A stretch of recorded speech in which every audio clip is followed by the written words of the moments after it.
Delighted to be joined now by Cormac Smith. He's a former Ukrainian government advisor and a former senior cabinet office civil servant specialising in Russian disinformation, which will help explain what we're going to be talking about with you next. Good morning to you, Cormac.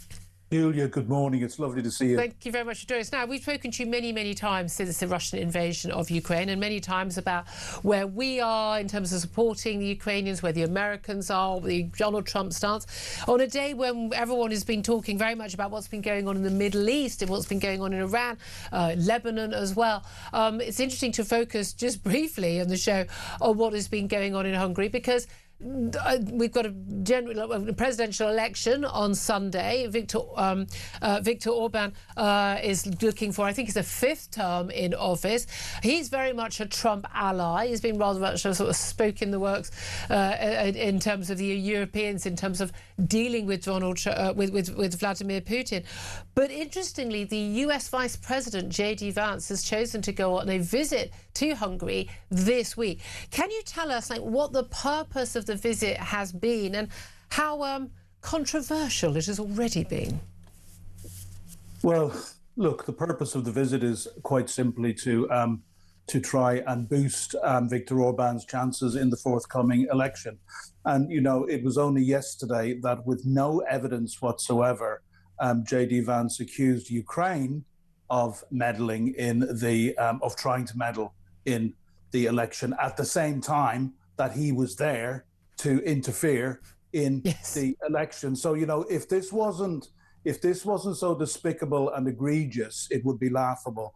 But Julia, the thing I want to say this morning is I think most of us are waking up a little bit too late. I hope we're waking up now. JD Vance gave us a very clear signal, not this February, but February 2025, when he visited the Munich Security Conference and he berated Europe's leaders. And where did he go straight after that speech? Did he go to see the Chancellor of the Federal Republic? No, he went to see the leader of Alternative for Deutschland, the far-right party, which is also, of course, aligned closely with Putin. So, you know, then only 10 months later, the beginning of December, and I put something out at the time, the beginning of December, the United States published their national security strategy, in which they made it very, very clear that Europe was in their sights also. They talked about, in their view, how Europe is in danger of civilizational decline. And this is sort of about mass uncontrolled immigration and this whole idea. Yes, but importantly, the line importantly that I picked up was they talked about being encouraged by the rise of what they called patriotic parties, and said that they would do everything they could to encourage those parties. Now, by patriotic, we don't mean Keir Starmer's Labour government, or indeed Kemi Badenoch's Tory opposition. I think we know in this country it would be Nigel Farage. In Hungary, which is the only European country where they are actually in power, maybe apart from the Czech Republic, he means Viktor Orbán. But equally, we would be talking about Marine Le Pen in France, Alternative for Deutschland in Germany, and Geert Wilders. And yet, lumping all these in together, it's one of the things I would leap to defensive reform on this issue, which is, you know, the AfD in Germany. I absolutely understand why many Germans have turned to alternative parties, given their abject failures of them on net zero and on mass immigration under Merkel all those years as well. But actually, AfD is a pretty nasty party with some really quite horrible views, in my view.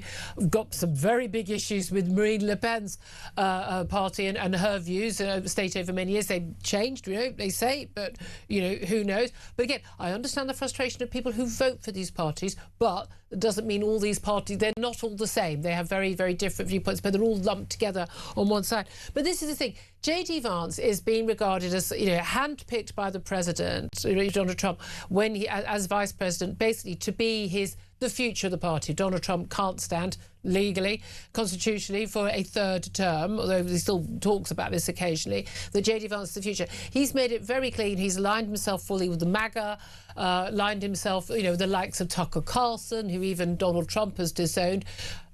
Big question marks, a lot online about whether Tucker Carlson is, like, you know, getting, you know, funding from various questionable regimes in the Middle East, you know, and and you know, very pro-Putin. This is the thing I don't understand, is that JD Vance is obviously appealing to a certain MAGA crowd. We get that, and he wants to be associated with a victory of election. But this interfering such by American leadership doesn't tend to work out very well. Obama, you know, said he wasn't going to interfere and then did interfere when it came to the Brexit referendum. That didn't work out very well for him. He was completely ignored. He actually boosted the Leave vote with his comments about us going to the back of the queue. Is this going to work out well for him, or is he so sure that Viktor Orbán's going to win that it's fine? Well, Julia, I can only say that I hope it's not going to work out. I've got to point out one more thing specific to Ukraine.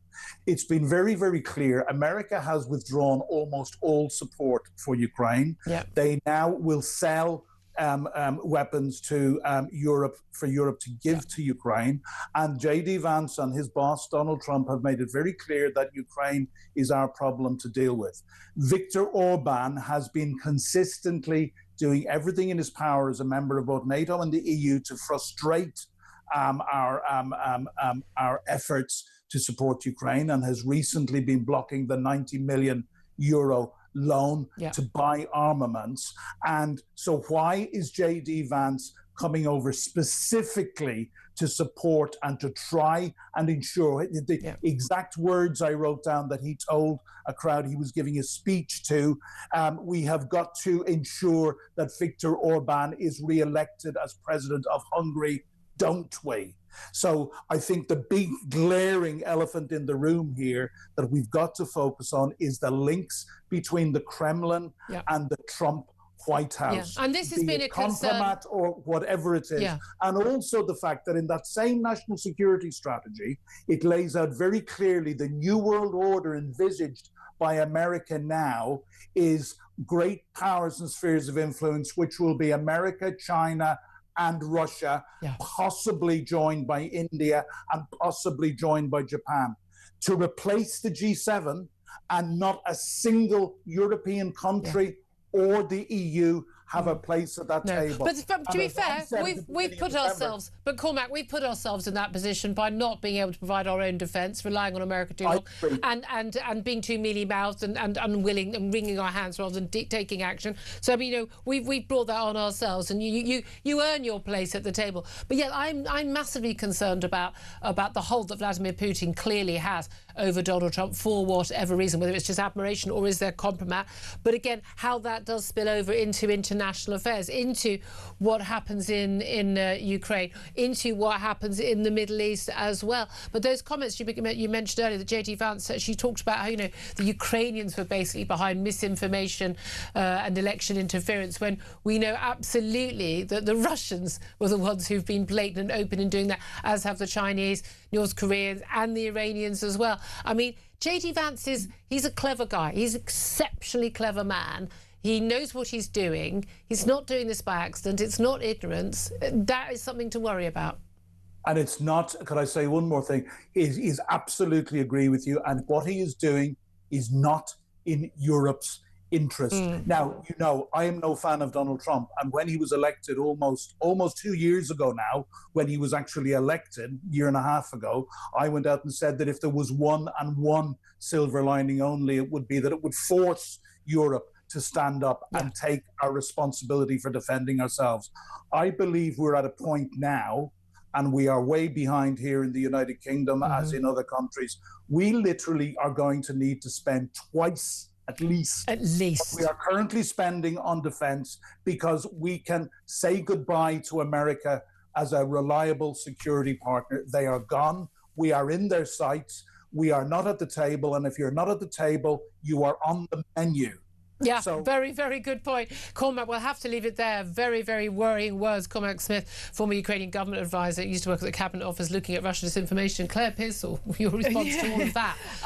I think Cormac's absolutely right. And what is concerning is meddling in another country's set of elections, especially the ones that are only due to place on Sunday. I mean, Viktor Orbán was divided, but people want to be influenced by that. I just think about JD Vance. JD Vance does detail. He knows what he's doing. Yeah, he does. This will be about what's going on with the MAGA crowd back at home. But I mean, again, it's a serious concern. I'm not a conspiracy theorist, but Donald Trump's attitude to Putin, it just doesn't make sense